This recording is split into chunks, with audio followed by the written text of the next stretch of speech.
Welcome everyone back to a new edition of Virtue and Vice, brand of wrestling, right here on the BigVitoBrand.com. And I am Virtue, and back this week is the remarkable Robbie Vice. What's up? I am recovering from the holidays, my friend. It was a pretty hectic New Year's. Girlfriend kept me busy, pretty much did stuff every day for the past 3 weeks, and I'm happy to be back into my normal work routine. My 9 to 5 is back in place, and I have my weekends again. So life is good. Outside of the fact that I had to watch the first hour of AEW this week, and I think that's going to be kind of how we tie into our topic today. But what's going on with you, Mr. Virtue? How was your holidays? It was good. It was good. I wouldn't say great because, it's holidays. I'm kind of a Scrooge, but I got through it okay. Good. And my dad's back home, and that's good. Yeah. All is good. But, first of all, why is Chris Jericho hardly on AEW Dynamite? Now, I know he was in Japan last week's episode, but there's a thing called pre-tapes. I'm sorry. If Inner Circle is supposed to be the top heel group, you need to be on there at least 33% of the show, if not more. But you know why? You know why they don't do that? Yeah. Because they have too long of wrestling matches. You got to get the spots and the moves in. Here's what I want to talk about. This was the headline on Twitter I put for our show this week. Does AEW have way too many factions? Yes. And do the lesser ones, like the Nightmare Collective, significantly hurt the main ones, like the Inner Circle, and I want to say the Elite? And I also say yes. So that's what I want to talk about. I know you have something to say about one or two of these factions. And just to be clear, here's what I consider factions in AEW. If any team has a Freebird rules with 3 or more people and they've wrestled in matches, it's a faction. So we know the Inner Circle, okay? The Elite. I know they don't promote him much as a faction, but that is a faction, correct? Yeah, it is. Okay. Dark Order. Nightmare Collective. Jurassic Express, ever since Marco Stunt got involved with them, because there's 3 of them now. Yep. And Luchasaurus is back. Best Friends, because Pockets is with them, not just managing, he's in matches.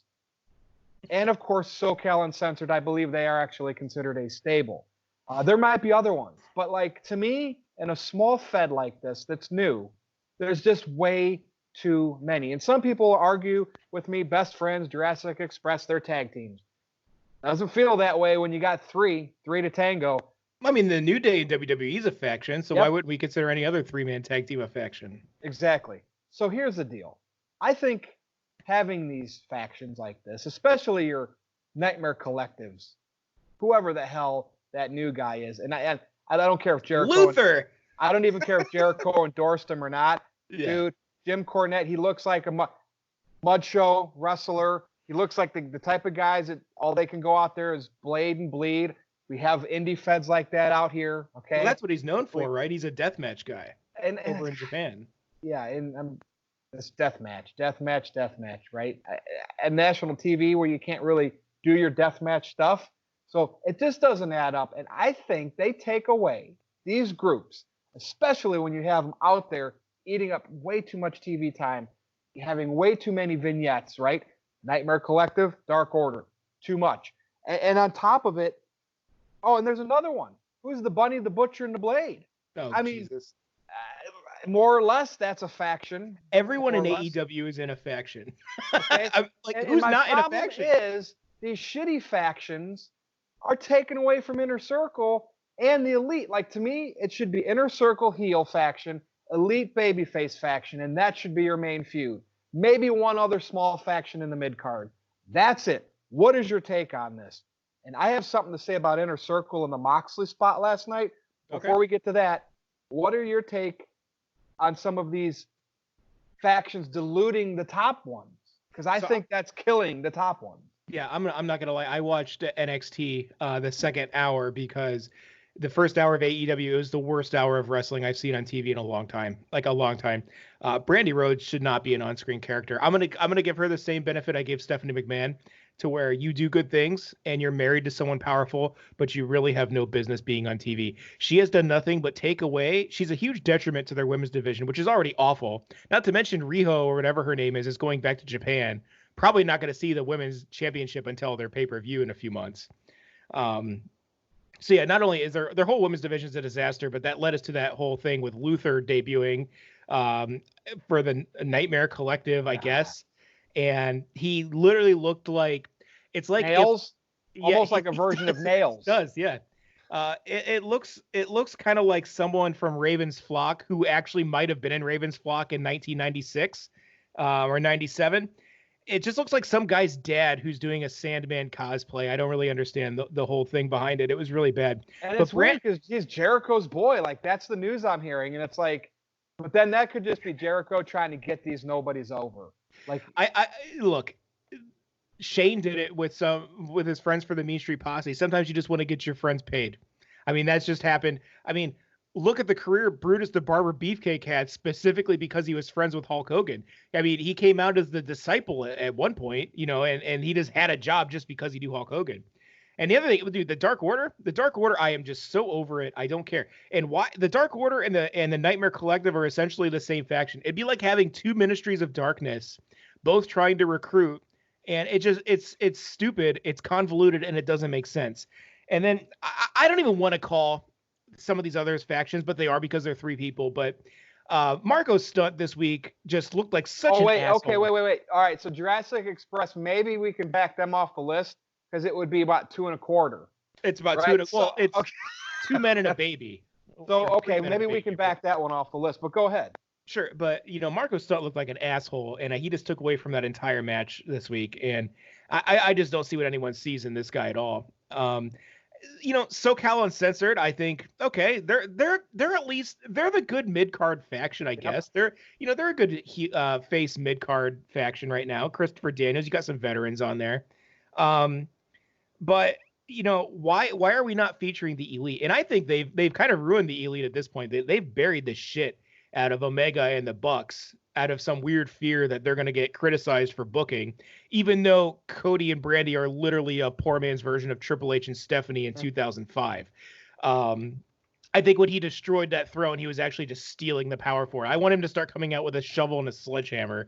I don't know, man. But yeah, the faction thing's stupid because why are we not focusing on what their NWO is, their inner circle with their Hollywood Hogan, which is Chris Jericho? I mean, I feel like they're trying to recreate WCW in 1997.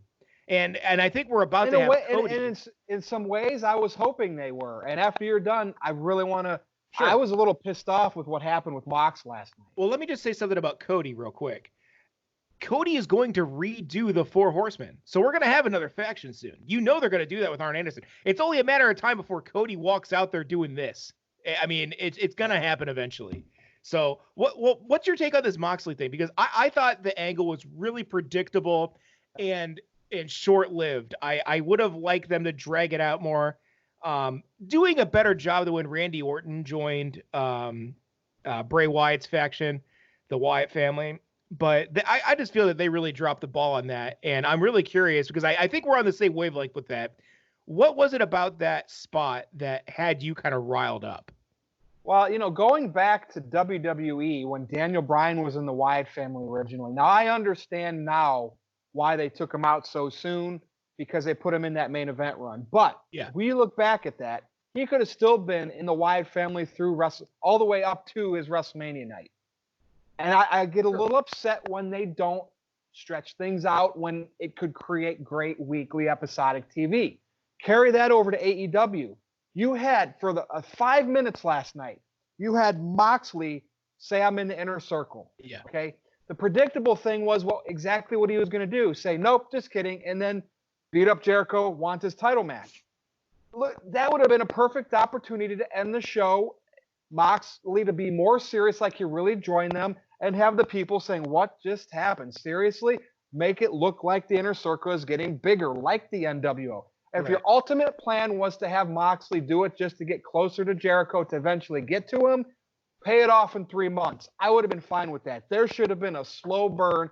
Mox should have made everybody think he was in the inner circle, and even the people that thought he was working it, the next week make it look stronger. Actually have him beat up some of the guys that the inner circle would.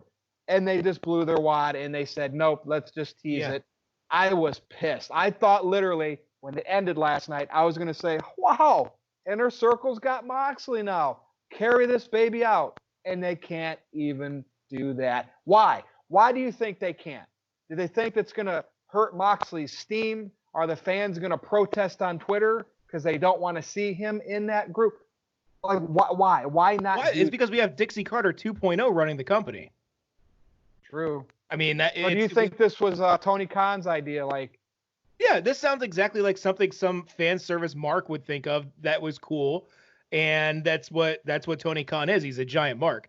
Now, what I was actually hoping they would do with this is kind of, again, since AEW is basically copying the golden years of WCW right now, I would have liked to have seen Moxley join the Inner Circle and actually have that dynamic, like when you had Savage and Hogan in the NWO, and there was always that tension, and they would always point out the pecking order. Remember, that was always like a thing they would go back to. And somehow, if Moxley could have ended up earning over the course of the next few months towards the pay-per-view a number one contender spot, and then maybe have him win the title, and then the Inner Circle turns on Jericho, boom, now you have the biggest babyface in your company is Chris Jericho, and it would be the perfect transition for him because he could have everyone just turn against him. It would have been a slow build, but it would have worked. But instead, we have to blow our wad, and even though they drug out him just saying yes or no for 3 weeks. So why not go longer after he said yes? Why not go through with it? To me, that made him saying yes, I'm in, a big deal last night.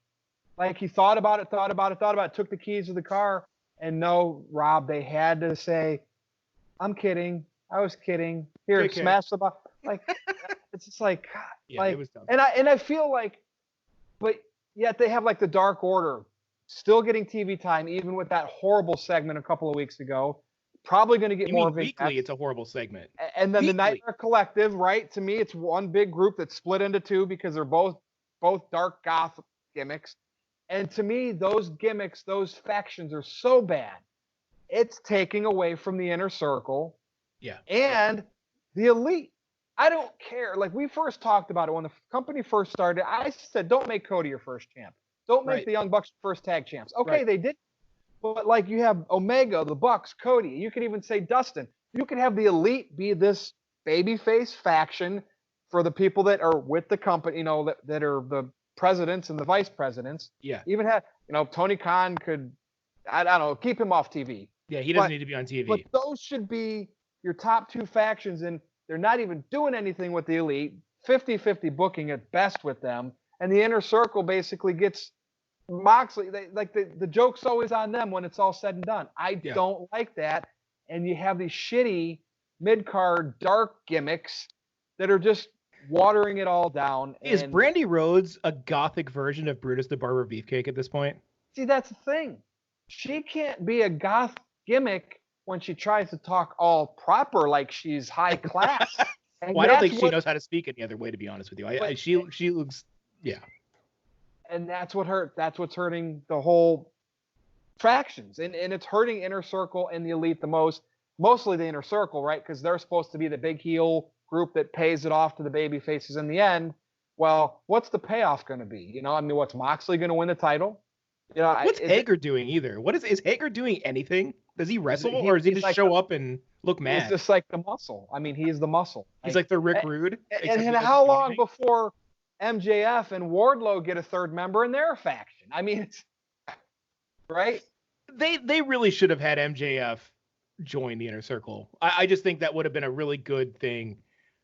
They still don't have a mid-card title though, and I feel like they really need one. The only mid-card title they have on that entire program is the Women's Championship because it's basically garbage because they have the worst women's division in all of wrestling. NWA has a better women's division than AEW, and they have nothing. So I would rather watch nothing than watch the AEW women's division. Dude, and Impact's women's division wrestles the men. Impact actually did Becky Lynch better than WWE did. We've talked, absolutely. I mean, there's no doubt about that. But, like, I just don't want to. First of all, Jericho needs to be. He's not going to be able to do this forever, right? And you're clearly made him the first champion to get the first babyface champion over when it's time. So therefore, you need to overexpose Jericho as your heel champion. Have him on 33% of the show, if not more. Get people to who cares? Jericho's going to sell bubbly. He's going to sell shirts no matter what. But have him call the fans marks. Have him piss them off so people hate him, so they like the babyface more. Where's Hangman Page going to end up? Maybe he's going to create a faction too. He's going to bartend at Applebee's. I don't know. Maybe he's going to create a Red Dead Redemption 3 faction. But like, God, I mean, you know what that other faction is going to be when they bring back the Four Horsemen? This is my outlandish prediction. It's going to be somehow after the Inner Circle turns on Jericho. It's going to be Cody, Jericho, Dustin, and somebody else. And Arn Anderson's going to manage them. And they're all going to walk around like assholes doing this. And they're going to fight with the new Inner Circle, who's basically going to be a watered-down version of what they are now. Just imagine Orange Cassidy being a Four Horsemen. Yeah, why not? Why not, dude? Yeah. What would he do? Like, dude, I hate that guy. Why don't we have Marco Stunt just be the world champion? And people would say, oh, but he's having kids dress up as him coming in. And, dude, first of all, no. The kids that dress up as him, those are parents that are marks for him that are dressing their kids up like him. Yeah. That's right, people. You heard it here first, because kids look up to their parents, and if their parents say like this, they're probably going to say cool. So I blame the parents. Well, the kid doesn't have money to go out and buy that outfit. Dude, dude, and Billy Gunn. God, come on, Billy Gunn. You're better than that. All right, here's the big question, the $1 million question for Robbie Vice. All right, what's up? Out of all these bad factions that we don't like, you have to pick for AEW the shittiest. And I know it's a toss-up for you between two particular. Yeah. You got to pick one. You can't say both. You got to pick one. You can say 1A, 1B. Who is the 1A? I mean, it's like eating a piece of shit or eating a piece of shit with a little bit of garlic on it. Dude, I don't know. I would say Nightmare Collective because Brandy is the cringy. Brandy is the worst TV personality in AEW, in my opinion, who is in the Nightmare Collective, who is tied with Dark Order. And I think Brandy Rose is the tiebreaker that makes Nightmare Collective the worst faction. And I'm going to agree with you because I think it's not doing any favors for Awesome Kong. She should be a single monster, maybe with a maybe just Brandy as her manager, but no group. Okay. Right. That would make her more intimidating, but she gets lost in that shuffle of the Nightmare Collective. But where the hell's Nyla? Where's Nyla Rose? Exactly. Why don't we have this match yet? Why don't we have Nyla and Kong? Why is this not something they're building up? Kong's not going to be around forever. Nyla's probably too green, and they're still. Some of these people are probably still training. You're right. They're probably. Dude, Nyla, you could have a big hoss fight with Nyla, and like she could punch people, right? Like she doesn't do anything. She doesn't have to have a 5-star match. She's not going against someone like she's not going against like a Charlotte Flair. She's going against Awesome Kong. They're just gonna punch each other in the face over and over until someone wins. And that's what we want to see. We want to see a big hoss fight, especially because we don't see that with women very often. And I just think it'd be a fun, entertaining thing, and both of those women could get over in the process. And the fact that we have someone like Riho, who is a champion, who weighs maybe 90 pounds soaking wet, and then you have the beast Nyla Rose, and you have Awesome Kong, who have no interest, they would literally break her in half. I don't know. It's stupid. It's bad. It's really, really bad. And that's where we're at. And I'm going to give the Dark Order some benefit of the doubt. Now, their current iteration is awful, but they could take the theory of what the Dark Order, what they wanted it to be, and put in free agents. So, like we talked about, unveil a higher power. Something like that could then all of a sudden... Why wasn't Chris Daniels the fallen angel? Exactly. Like if they can have a higher power entity come in there and, supplant Evil Uno, and next thing you know, it's like, holy shit. Then all the bad from that group to me would all go away because now you could make it something. But it would take a big name. Anything. If it's Tony, well, probably not. It's going to be like we talked about it on last. Somebody said this, and it's going to be Tony Khan. Like, dude, and it's going to be like even worse than that. It was me, guys. It was me all along. Oh my God! Stupid smile on his face. So I don't know. What do you think, BigVitoBrand.com, and anybody else who watches or listens to this video on Twitch or Anchor? Like, tweet us. You know how we'll do our plugs at the end, but. We want to know, did we miss any factions, or what are new factions? Is AEW going to continue to do? Everybody wants them to join. Every faction wants somebody to join them. Or if the Four Horsemen happens, who is going to be in the AEW Four Horsemen? Because I strongly believe that it's going to happen. Yep. So stay tuned. But that's it, Rob. We hit our 20-minute mark, man. Take us home. All right. You guys can follow me on Twitter at NoDQVice. I love to have debates. I've been getting a lot of followers lately that ask me a lot of fun questions. I've had a couple back and forths in my DMs, so hit me up if you guys want to discuss anything wrestling based. And I know if you guys are interested in what I have to say or Virtue has to say, there's a couple other places. Virtue, would you take us away? Tell them where they can find both of us or just each of us.